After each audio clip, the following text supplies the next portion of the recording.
La transparence de l'ego. Avertissement. Par rapport aux propos tenus dans le cadre de cet enregistrement, je vous ne demande pas de croire ce qui est dit, mais plutôt de vérifier par vous-même si cela est réel avec votre ressenti ou votre intellect. Bonne écoute. L'individu qui vit un processus d'évolution de la conscience est appelé à développer un ego qui est transparent. Donc, un ego qui est transparent, c'est un petit peu comme de l'eau qui est transparent, c'est sans coloration.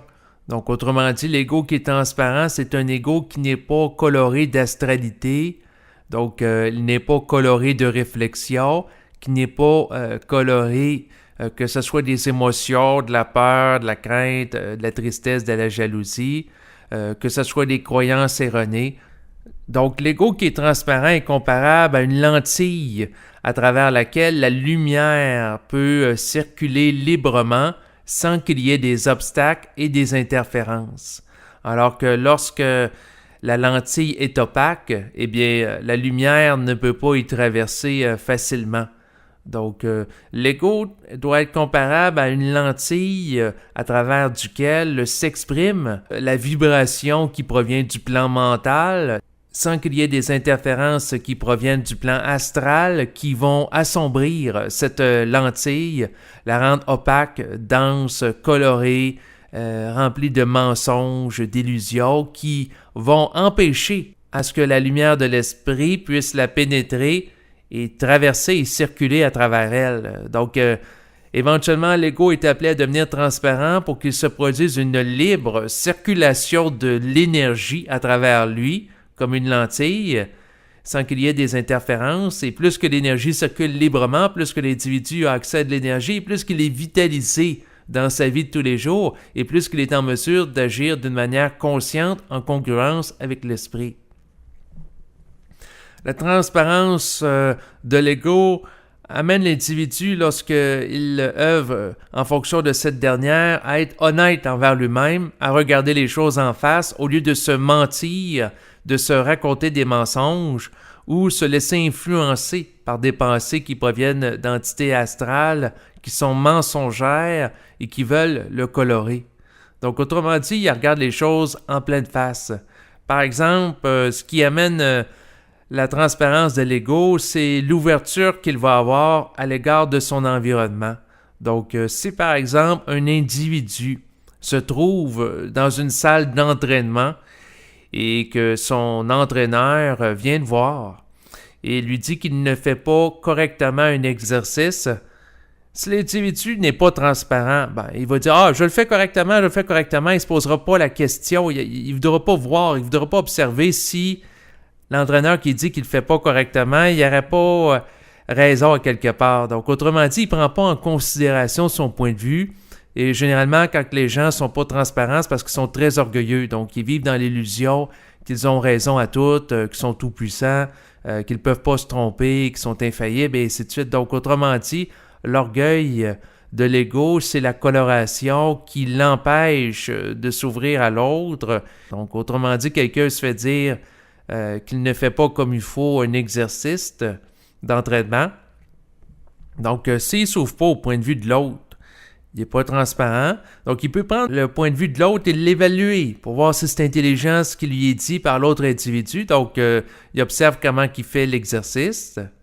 Donc, il regarde si ce que lui dit son entraîneur a du sens ou non. Donc, il évalue. C'est la même chose qui doit être faite en passant lorsque l'individu reçoit une pensée qui provient d'une entité. Donc, il doit, lorsqu'il a la pensée qui arrive dans son mental, l'évaluer pour évaluer si c'est intelligent ou pas. Donc, il exerce son discernement, il l'évalue, et s'il est transparent dans son ego et qu'il observe que, objectivement parlant, honnêtement, il ne fait pas comme il faut l'exercice et ça risque de le blesser, eh bien, il doit être capable de le reconnaître. Il doit être capable d'aller au-delà d'un orgueil qu'il pourrait avoir et de reconnaître que oui, il ne fait pas comme il faut l'exercice. Donc, s'il est capable de faire ça, il est assez transparent envers lui-même pour observer les choses. Et la deuxième étape, en lien avec la transparence de l'ego, c'est être capable d'agir en conséquence des constats qui s'imposent. Donc, autrement dit, si la personne fait la lecture vibratoire qu'il ne fait pas l'exercice comme il faut, la deuxième étape, c'est d'agir sur la vibration et de modifier la façon qu'il fait l'exercice pour ne pas se blesser sur le plan physique et le faire adéquatement à présent.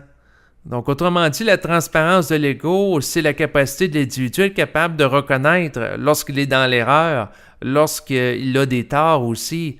Donc, la transparence de l'ego fait en sorte que l'individu ne nourrit plus d'orgueil et il est plus égocentrique dans le sens astral du terme. Donc, autrement dit, il est plus coloré par l'énergie astrale. Et c'est difficile parce que ça amène l'individu à reconnaître ses faiblesses, à aller dans des zones de vulnérabilité qu'il a par rapport à lui-même, d'être capable de mettre fin aussi à certaines résistances qu'il peut avoir à l'égard de lui ou à l'égard des autres. Donc, autrement dit, la transparence de l'ego va faire en sorte que l'individu va être capable de s'ouvrir, soit un individu qui le remet en question, comme par exemple le coach à la salle d'entraînement, ou ça peut être aussi une entité qui lui parle dans le mental et qui lui demande de modifier un comportement. Parfois, ce qui arrive aussi, c'est que l'individu, en processus de conscientisation, ça peut lui dire intérieurement de modifier un certain comportement qu'il peut avoir à l'égard de sa compagne. Et puis, s'il n'écoute pas le signal, eh bien, éventuellement, ça peut être le même signal qui va provenir tout simplement de sa compagne, qui va s'exprimer à voix haute et dire qu'elle vit un malaise après avoir accumulé un certain temps, un malaise qu'elle ressentait. Donc, autrement dit, la personne, soit qui écoute sa voix intérieure et qui va lui parler, ou il va écouter l'environnement et par individu interposé, il va avoir un signal qui est de nature vibratoire qui va s'exprimer à travers d'individus. Donc, ça peut être une personne à l'extérieur de lui qui va l'ajuster s'il n'est pas capable de s'ajuster lui-même par rapport à son intériorité. Et éventuellement, quand l'individu va avoir un ego qui est extrêmement transparent, eh bien, il va être capable de seulement fonctionner avec des ajustements en relation avec sa communication interne. Il n'y aura pas besoin d'être confronté à des individus qui vont le remettre en question à haute voix ou des événements difficiles, que ce soit des chocs de vie, des accidents, des pertes d'emploi, des ruptures amoureuses, pour l'amener à vivre une modification comportementale, parce que la modification va venir de la capacité de l'individu à être à l'écoute de son esprit. Parce que la transparence de l'ego, son but, c'est de lui permettre d'être le réceptacle intelligent de la vibration de l'esprit et à ce moment-là d'intégrer cette énergie-là dans le cadre du processus de la fusion entre l'individu et sa contrepartie cosmique. Et plus que l'individu est transparent dans son ego, et plus qu'il est en mesure d'intégrer son esprit, mais c'est quelque chose qui est extrêmement pénible pour son ego parce qu'il doit accepter qu'il n'a pas raison à tout. Puis il doit être capable de s'adapter au point de vue intelligent de l'esprit. Et ici, ce qu'il faut comprendre, c'est que quand on parle de point de vue intelligent de l'esprit, c'est que l'individu doit s'ajuster finalement en fonction de l'idée, que ça provienne de son intériorité ou d'une personne extérieure à lui ou de quelqu'un qui entend la télévision, qui est la plus intelligente et vibrante qu'il perçoit par rapport à ce qu'il doit faire. Donc, autrement dit, la volonté réelle de l'individu qui présente un ego transparent consiste à agir en fonction de l'idée qu'il perçoit comme étant la plus vibrante dans la vie de tous les jours. La volonté de l'ego conscient, ce n'est pas de dire « je veux faire telle affaire ». C'est un mouvement d'intégration d'une idée intelligente qui provient du cosmos et par rapport à laquelle l'individu va agir en conséquence. Donc, autrement dit, l'individu qui a un ego transparent doit être capable de réaliser que c'est pas lui en tant qu'ego qui dirige sa vie, mais que sa vie est sous l'influence d'idées intelligentes et qu'il doit être capable de les capter et d'agir en conséquence pour que sa vie soit gérée intelligemment.